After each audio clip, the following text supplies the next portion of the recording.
guys, welcome back to Vegan Hut, your perfect place for quick and simple vegan recipes with easily available ingredients. So in today's video, I am going to be showing you how you can make very simple and very quick plant-based milks at home. Yes, I'm going to be showing you 3 of them, which is soy milk, coconut milk and oat milk. So hang in there till the end of the video to see how it's done. So for the first plant-based milk, we are going to need oats and water. Make sure the water is like ice cold, ice chilled water, and it's not warm or normal room temperature water. It needs to be ice chilled water. I have simply soaked the oats in that water for about 15 minutes and let it sit for 15 minutes nicely, and then we are simply going to put it in the blender and blend it together.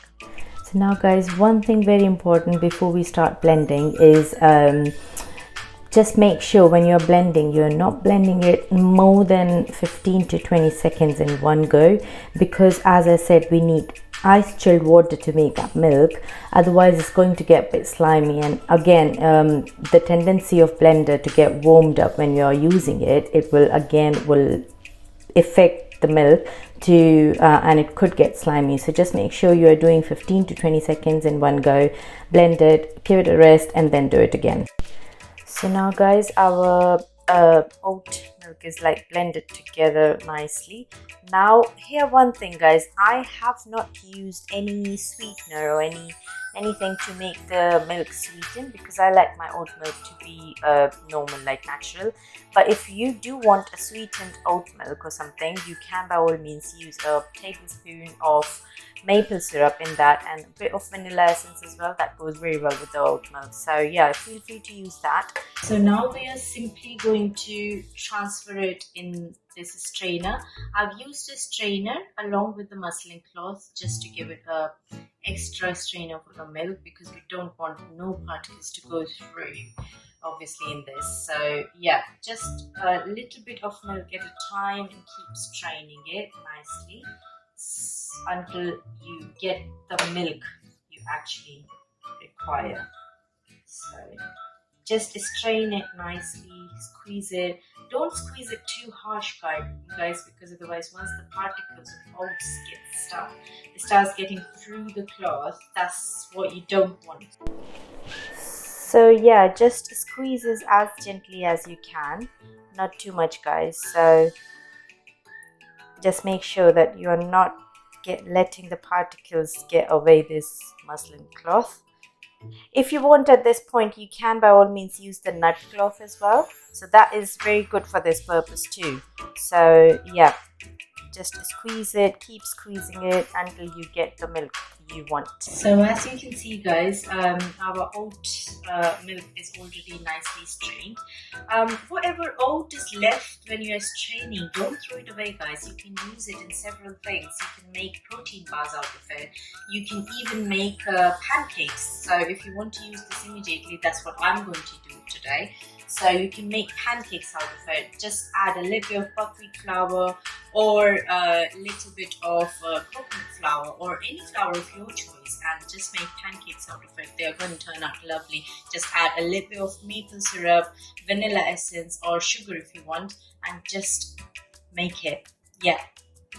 So here we are guys, our oat milk is all ready to be stored. What I'm going to do, just to be a little bit double sure that there are no oats strains in that, when I'm transferring it, I'm just going to strain it one more time and then just going to transfer it into a storage container that I am going to be using to store it.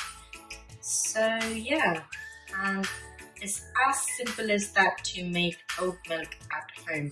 So if you want to make your homemade milk, now you have a recipe for it, so go ahead and use it and make your own oat milk. So here we are guys, our oat milk is all ready and need to go in the fridge now. So guys, this one I usually only make milk which would actually last me for 3 days or something, but you can by all means store this oat milk in the fridge for about 5 days.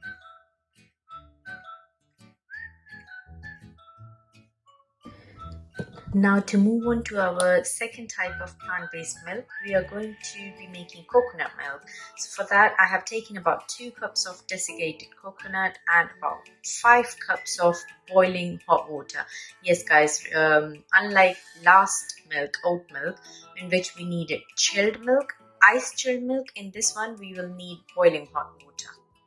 So now what we are going to do is we are going to add our desiccated coconut and the boiling water in the blender and let it sit for a couple of minutes before we actually start blending. When you're putting boiling hot water in the blender along with the desiccated coconut, guys, it's going to start getting fluffier. So we are going to let it sit for a few minutes, maybe 2 to 3 minutes, and then we are going to blend it all together. Now guys, once our coconut are blended together nicely with water, we are going to strain it again. So guys, I forgot to mention one thing over here, which was if your blender does not blend hot things, then please do go ahead and let it cool down a bit and then blend it. There is it's gonna be okay. So it's the reason why we need to use hot water with desiccated coconut, so that the desiccated coconut will start losing that content of coconut from inside, so that we can get milk out of it. But by all means, once you have soaked it in hot water for some time, you can go ahead, let it cool down a bit, and then blend it together nicely. It's not going to be bad milk that way as well. Also with the coconut milk, grind it that much with the water, blend it that much that as much as you would like your coconut milk to be thick. So if you want that milk to be a bit slim, then don't blend it together. That's what I've done here. So as you can see, my coconut is still quite desiccated here. My coconut is still quite desiccated here because I have not blended it too much, because I wanted my milk to be quite slim, because the purpose I use this milk is mainly for cooking and making desserts. So yeah, but if you do want your milk to be a little bit thicker than what it is at the moment, blend the coconut with water more, and that way you will get the thicker coconut milk. Now again guys, just to be double sure it doesn't have any particles of coconut in it, I am going to strain it once again in a strainer and transfer it in a storage jar. Guys, just make sure that when you are storing the coconut milk, because it's quite hot at the moment, so we do need to wait until it gets cool down, and then only we close the lid and store it in the fridge. Guys, when you are making these milk, just make sure that you are not throwing away any of these residues, because this desiccated coconut, you can use it in so many different things. You can make desserts out of it. You can make you can use it in the pancake, or you can use it you can even use it in some of the mains that you make at home for dinner or something. You can use it with South Indian dishes quite a lot. So just don't throw this residues away. Just store it and use it use it in the thing what you would like to use it in.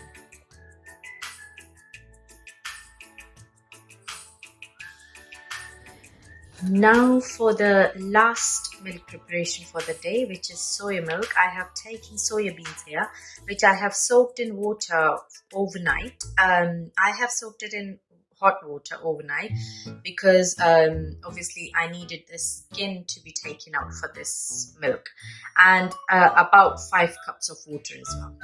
There is 2 cups of soybeans and 5 cups of water. Now what we need to do with this one is we need to rub these soybeans together and take the skin out of it like this. So once they are soaked, it's quite easy to get the skin out of it. So I'm going to rub all of them like that. it's even easier if you're doing it in the water, in the running water. So obviously you can by all means go ahead and do it in the running water and take the skin out of all the soybeans. It's okay if it's left for a few of them, it's not a big deal, but try to get the skin out of as much soybeans as you can.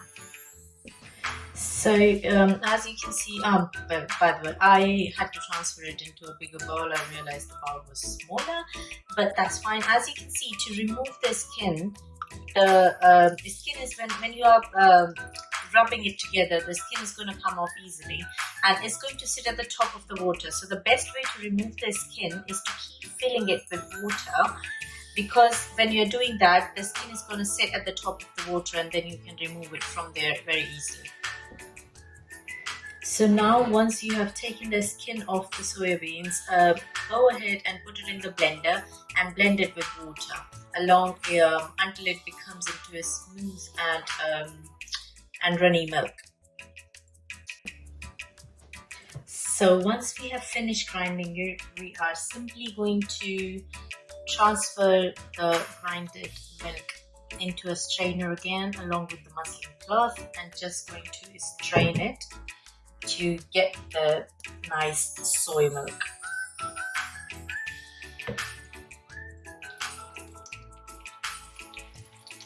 The water here I have used, guys, is just the room temperature water, not hot, not chilled this time.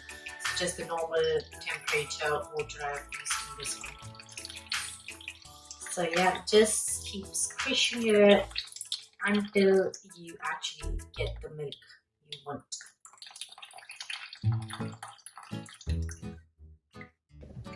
So guys, this leftover soya paste is full of protein and fiber, guys, so don't throw it away. I usually put a couple of spoons in the dinner I'm making, because the gravy or something, if I need to make, I just put it inside. It helps the gravy to get thicker, and also it adds all of that proteins and fiber in the gravy. Even if you're making something which is not that healthy, it makes it healthy instantly. So that's a little bit of tip for you. So don't throw any of these residues away, guys. Store it and use it in your day-to-day cooking.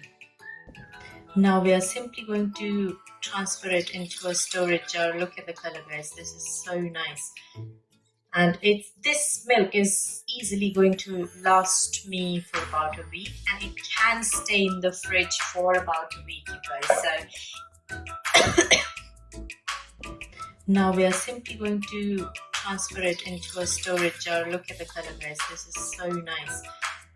And this milk is easily going to last me for about a week, and it can stay in the fridge for about a week, you guys. So if you are making it, just be rest assured that try to make it a maximum for a week, because the ones which we make at home do not quite last longer than that, because obviously we don't use any preservatives or anything inside. It's fresh, natural, organic, homemade milks. So as you saw, these were such a simple way to make these plant-based milk at home. These are so cost effective, guys. Plant-based milk, sometimes we find it quite expensive to buy, and that puts us off from going and having it and trying it in the first place. So try these milks at home. Let me know in the comments down below which was your favorite one. And if you have not seen my nut butter recipe from the last video, do go ahead and see that as well, how to make nut butters at home. If you have liked this video, then give this video a thumbs up. Do consider subscribing to my channel and press that bell icon so that you can be notified of my upcoming video. And until we meet next time, eat healthy and stay healthy. Take care.